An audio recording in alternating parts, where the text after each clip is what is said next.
seconds and counting. Team.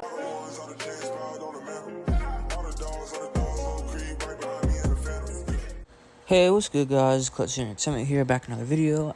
Today's video, we're talking about the Houston Texans, and there's recently been some free agent updates / news, a couple of tidbits from Aaron Wilson, who's a great Texans reporter, puts out a lot of different content, articles, little rumors here and there, and then also one by Big Sarge Sports on Twitter, a part of the media team for the Houston Texans, or at least like ask questions in the media and whatnot.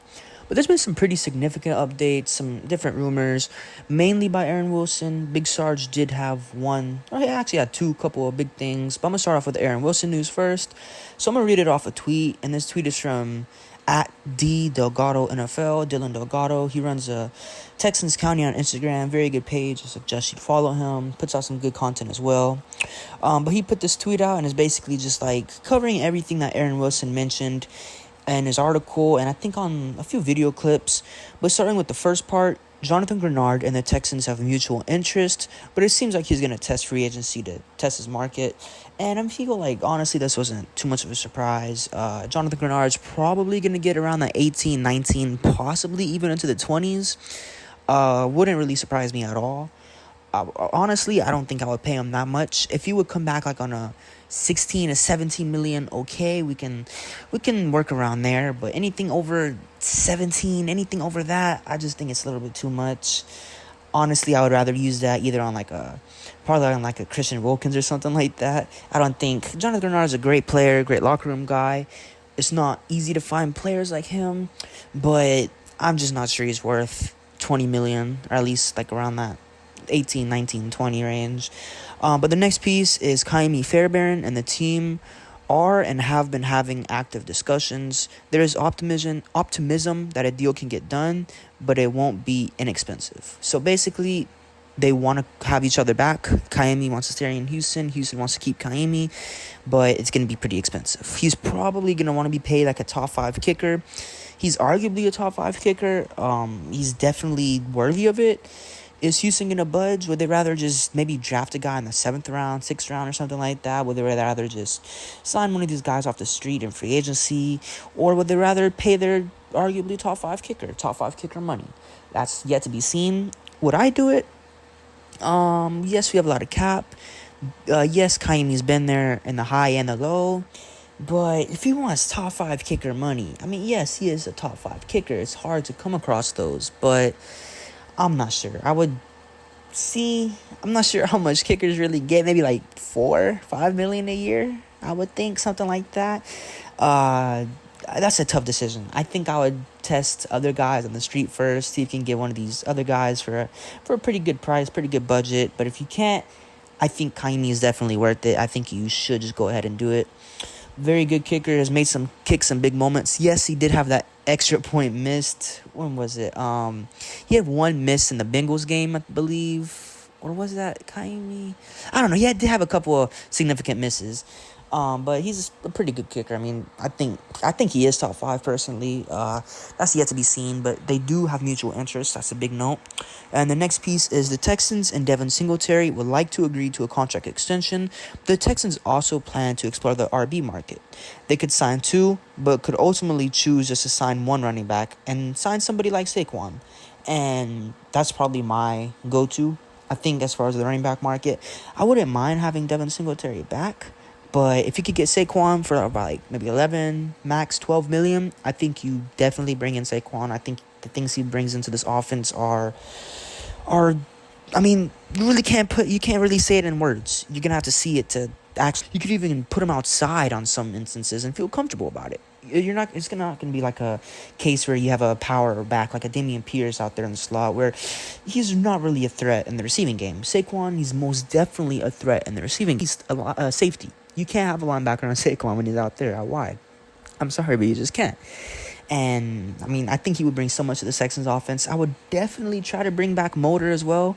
A Saquon and Motor pairing, I think that would be good. And if you can't really, I guess, get Motor to agree to like a 4 year or a $4 million a year type of thing, then maybe you explore the draft. Maybe you try to get a guy like in the fifth as well to pair up with Saquon, or maybe you just bank on Dameon Pierce kind of getting back to somewhat of his old self. I think a running back room of Saquon Barkley and Dameon Pierce is not the worst thing in the world.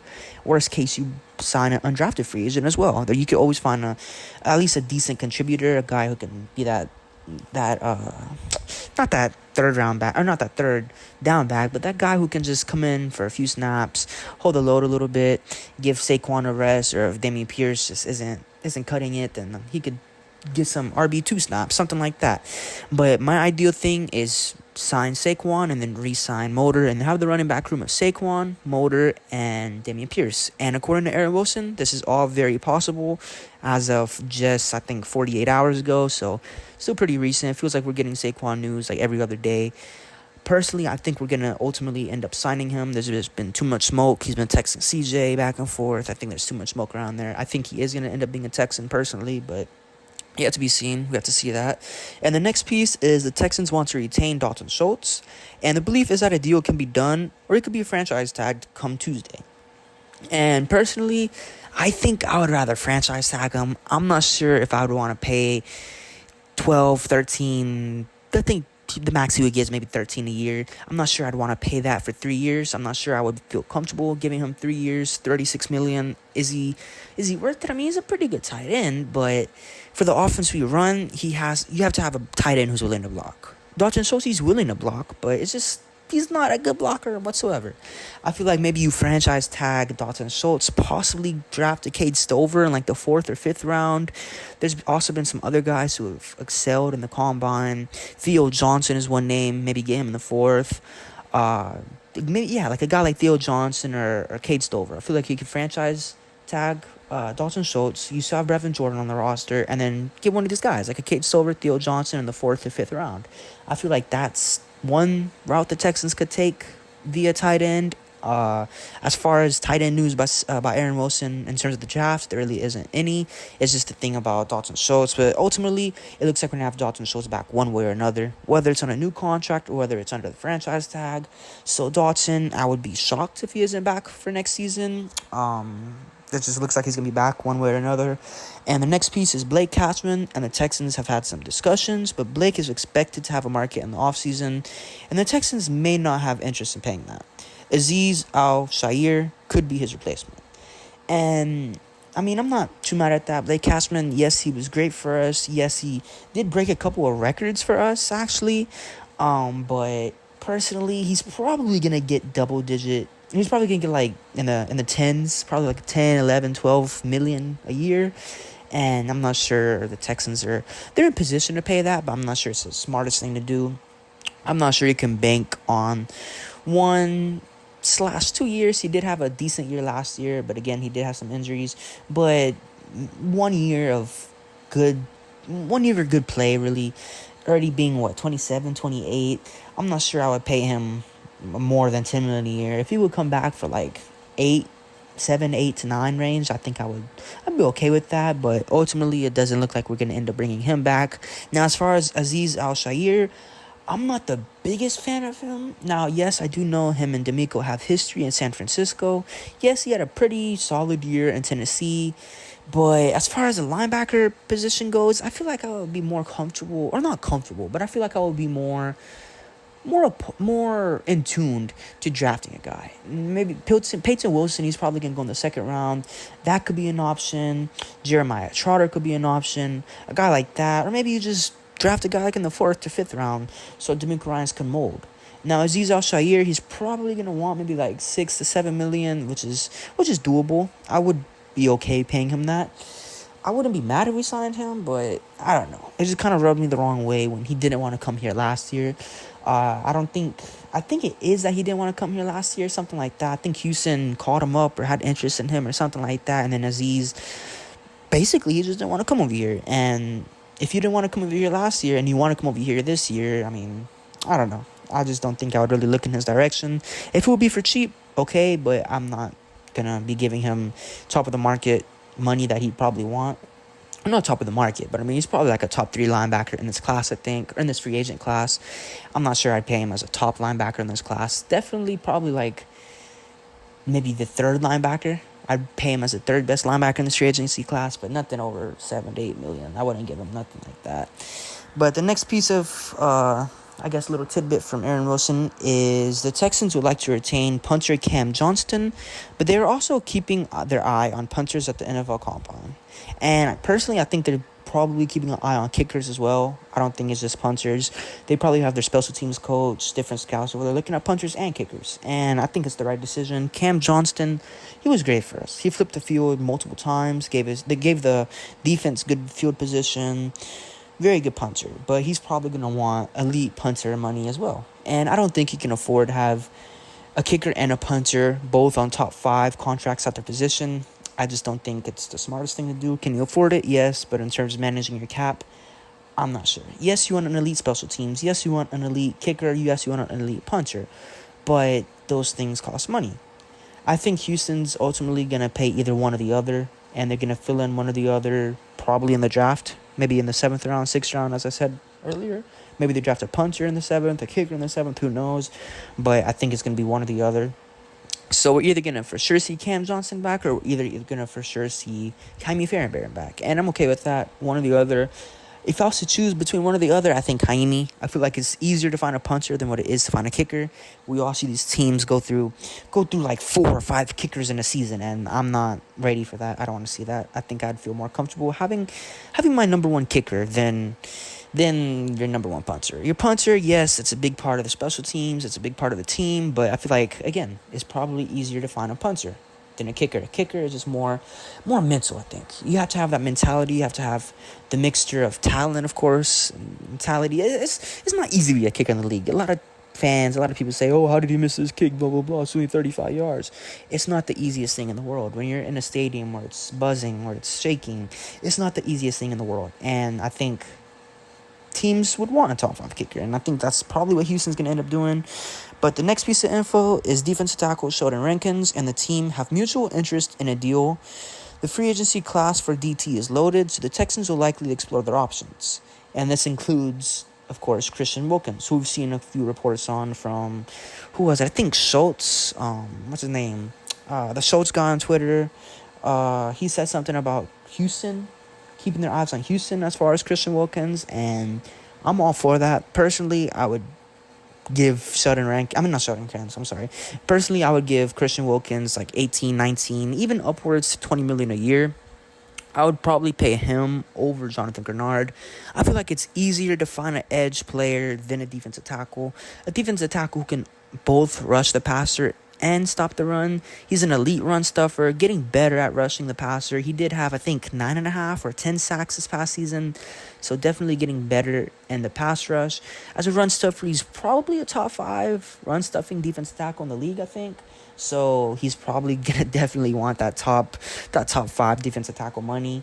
Is he worth it? I think so, and I could definitely see Houston paying a guy like that. DeMeco Ryans wants guys like that on his defensive line. He preached it earlier in the offseason, how he wants to invest in the defensive line, and I think Christian Wilkins is a guy that would definitely bring that.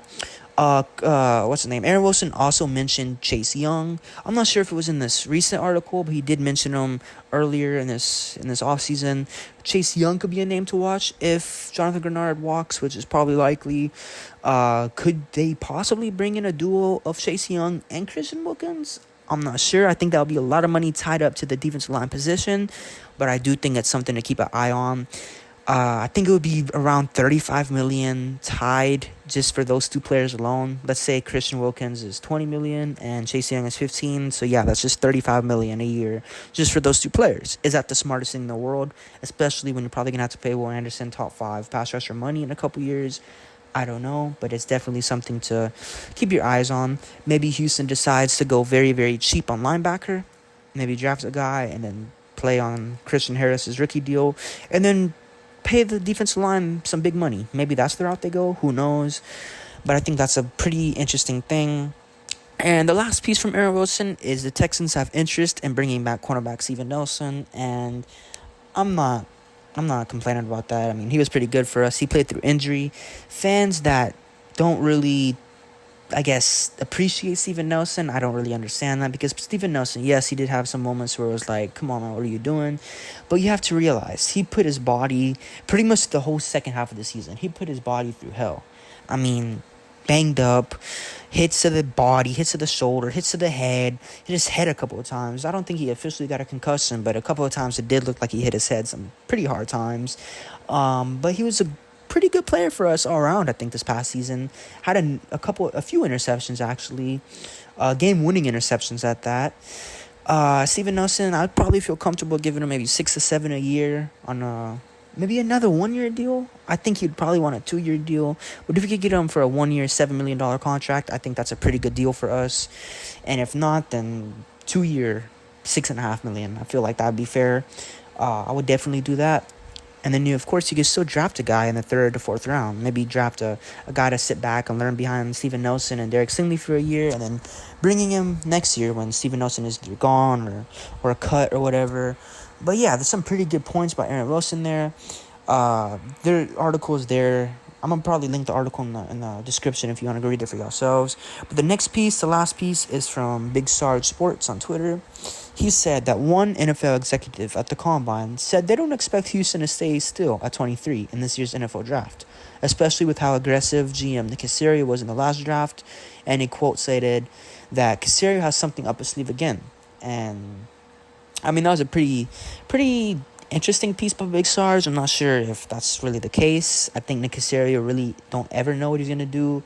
So, I mean, for all we know, he trades back. Maybe he trades up. I don't think he trades up by a lot. If he trades up, maybe it's because he wants a Byron Murphy that's falling a little bit. Maybe he wants a Brian Thomas Jr., something like that. But I can't see him making a trade up into like 11, 12, maybe even top 10 range. I just don't really see that at all. I also don't think it's the smartest decision. I mean, you just made a big trade up for Will Anderson. I think the smartest thing, if you really, really want to trade up, max, I think it's 5 picks. I don't think I would trade farther than maybe the 17 range. Because if you do, you're probably going to have to give up that second-round pick. And I'm not a fan of that. You're probably going to get some elite talent there in the second round. Maybe a receiver that's falling. Maybe a corner that's falling. Maybe Peyton Wilson ends up falling due to his medical concerns. Who knows? But there's going to be some really good players there at 59 in the second round. I'm not a fan of giving that pick up. If anything, I think I'd be okay with trading back. Maybe you could trade back from 23. Maybe with the Chiefs want to trade up for Xavier Worthy or something like that. And you end up getting the 32nd pick. And you could probably take a cornerback there. Maybe Kool-Aid McKinstry if he falls. Maybe a Wiggins, and Nate Wiggins from Clemson if he falls due to his injury at the Combine. Something like that. And then you still have your second-round pick. You probably would get an extra second-round pick from the Chiefs. Maybe you could get number 30 and then 64, the last pick in the second round. Maybe you could get those 2 picks for number 23, and I would do that in a heartbeat personally. Maybe it's something like that. And then Big Sarge also said something a couple of days ago, something about Saquon. He said something like Saquon would be willing to take a pay cut, or at least that's what some New York writer, some Giants writer said. So that's also pretty interesting to see. It's just more fuel, more gasoline on the fire of Saquon to the Texans. But yeah, I mean, some pretty good points there. Pretty good news. Let me know what y'all guys think. We're probably going to do another one of these about the draft because there has been some draft news as well. Different combine updates, of course, like Xavier Worthy breaking the record, Brian Thomas 4.34, these cornerbacks doing really, really great, stuff like that. But yeah, let me know what y'all guys think about the video. Pretty good news there by Aaron Wilson, Big Sarge. Make sure y'all follow them. And of course, Dylan Delgado for posting a little thread thing. But yeah, it's been Clutch City Entertainment, and I hope you guys have a good day. Peace.